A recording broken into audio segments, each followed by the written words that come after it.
Welcome back to your latest industry recap.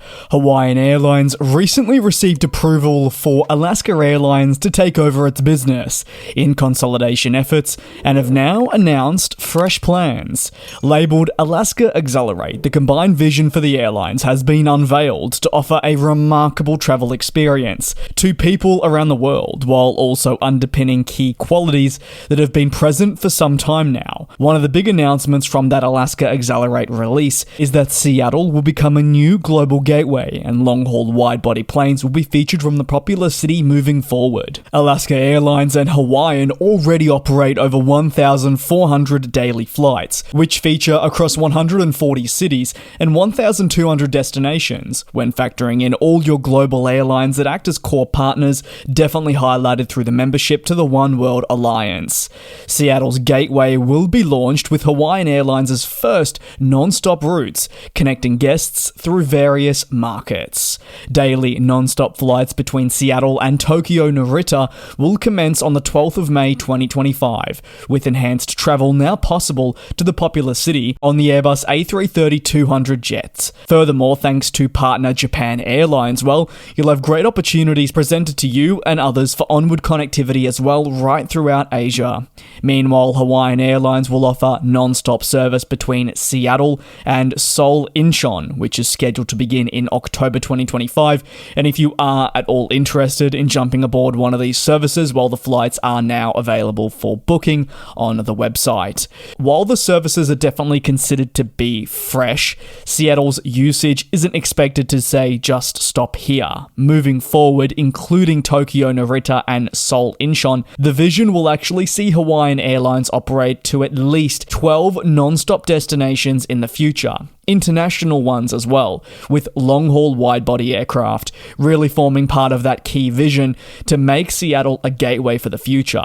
The newly combined domestic network will also see strategic changes where required, including what aircraft are flown and when services are to be operated.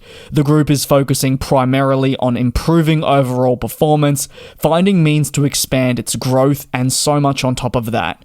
Hawaiian Airlines will see a 20% increase in seats between Seattle and Honolulu as well.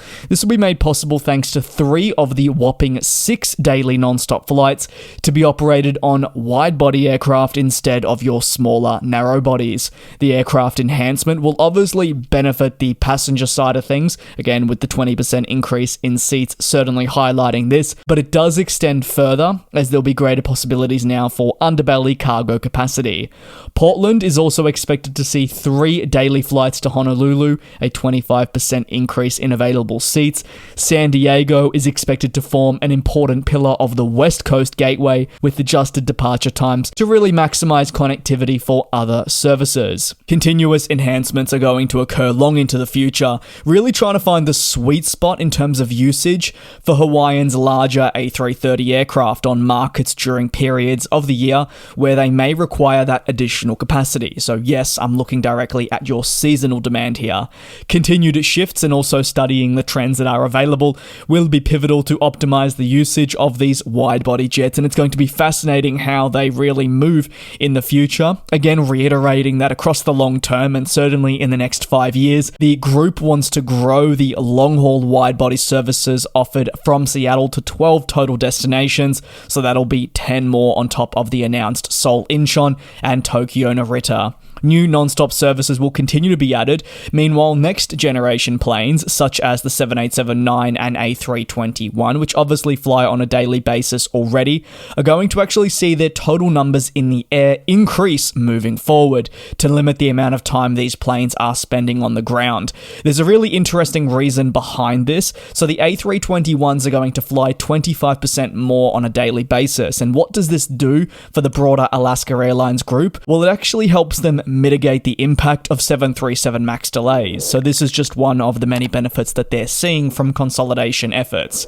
Lastly, if you're after an update on that all-important single operating certificate from the FAA, the hope is that they will achieve that no later than October 2025. I'd absolutely love to hear your take down below in the comments on your thoughts of all of this consolidation efforts and how it's really panning out. Over to Germany, where Lufthansa is becoming increasingly worried about the state state of the aviation industry in Germany amid rapidly increasing fees and also taxes.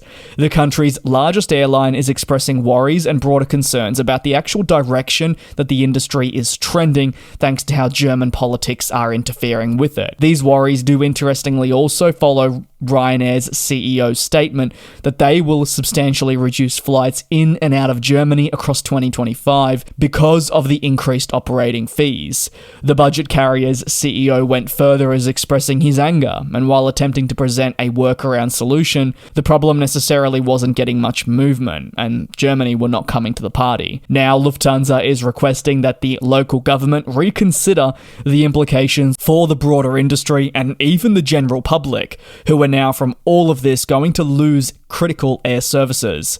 The idea from Germany that excessive fees and taxes for operations need to be introduced is turning airlines either fully away or certainly causing them to scale back their operation and find a means to deploy their aircraft elsewhere to ensure that they can achieve long-term profitability. This deals a blow to demand, which is obviously there, but the capacity to meet that is not present, and we know demand isn't going to go anywhere. In fact, if you take a look at recent years, most airlines would argue that demand has been fantastic, but really their ability to actually meet this has been more of the struggle.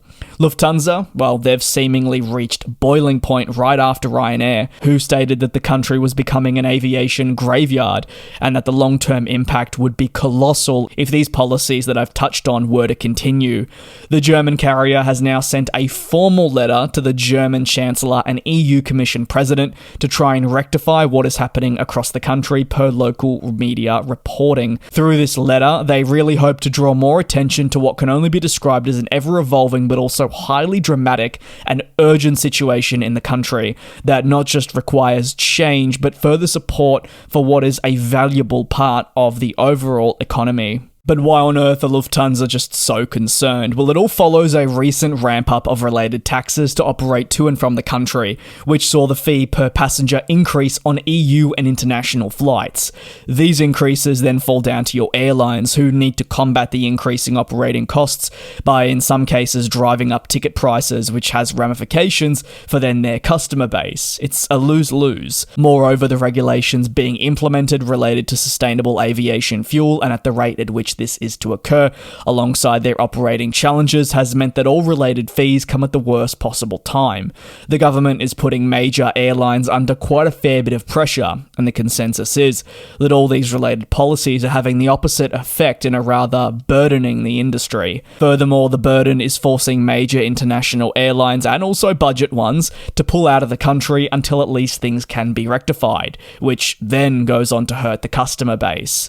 Rising airport charges have also only escalated concerns and forced airlines to slash services in and out of specific markets. While much demand, there are the high charges and the routes will just become not profitable. I'd love to hear your take on this aviation news recap. Certainly some big stories ongoing, from the airline takeover plans to Lufthansa being concerned about its home country.